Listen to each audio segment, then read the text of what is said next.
ಅಗ್ನಿಹೋತ್ರದ ಒಂದು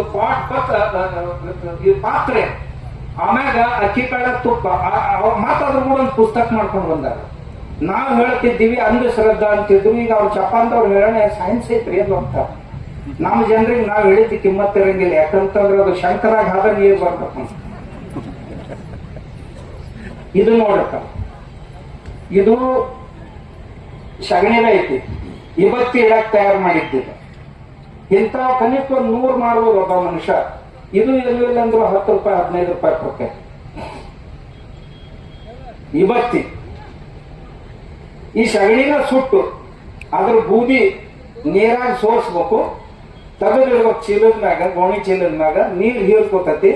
ಅದನ್ನ ಒಂದು ಉಂಡಿ ತಗೊಂಡು, ಒಂದು ಬಡಗಿ ತಗೊಂಡು, ಒಂದು ಪಳಿ ತಗೊಂಡು ಹಿಂಗ್ ಪಡೆದ್ರಿ, ಆಕಾರ ಕೊಡ್ರಿ. ಆಮ್ಯಾಗ ಇದನ್ನ ಕುಳ್ಳ್ಯಾಗ ಹಾಕಿ ಸುಡ್ಬೇಕು. ಸುಟ್ಟು ಕೂಡಲೇ ಇದು ಭಸ್ಮ ತಯಾರಾಗ್ತದೆ.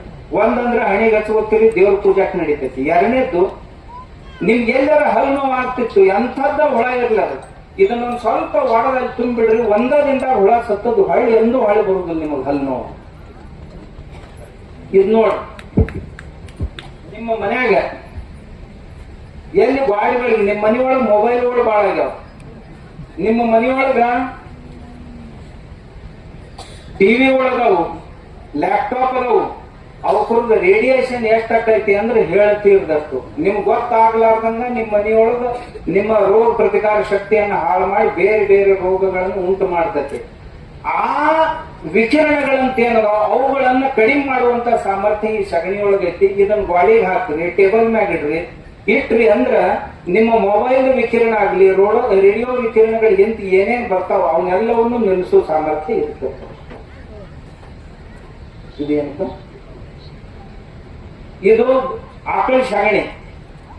ಆ ಸಗಣಿ ಒಳಗ ಸಗಣಿ ಸುಟ್ಟು ಬೂದಿ ಮಾಡಿ, ಆ ಬೂದಿ ಒಳಗ ಒಂದ್ 3-4 ಪೌಡರ್, ಸಿಕ್ಕೆಕಾಯ್ದು ಒಂದ್ ಸ್ವಲ್ಪ ಪೌಡರ್ ಹಾಕ್ತಾರ, ಒಂದ್ ಜರ ಉಪ್ಪು ಹಾಕ್ತಾರ, ಒಂದ್ ಜರ ನಿಂಬೆ ಹಣ್ಣಿನ ತೊಗಟಿರ್ತೈತಲ್ಲ, ತೊಗಟಿ ಸಣ್ಣಗ ಕುಟ್ಬೇಕು. ನಿಂಬೆ ಬಾಳ ಮಂದಿ ಏನ್ ಮಾಡ್ತಾರೆ, ನೀವು ರಸ ತಗೊಂಡ ತೊಗಟಿ ಒಗದ್ ಬಿಡ್ತೇವೆ.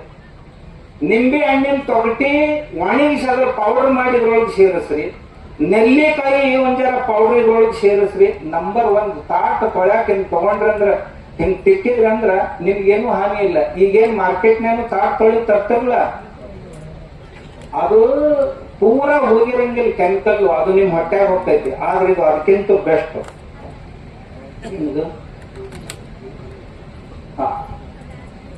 ಗಿಣ್ಣದ ಹಾಲಿನ ಪೌಡರ್ ಐತಿ. ಆಕಳ ಈದ್ ಕೂಡ್ಲೆ ಅದ್ರ ಹಾಲು 72 ತಾಸಿನ ಹಾಲು ಏನಿರ್ತೈತಿ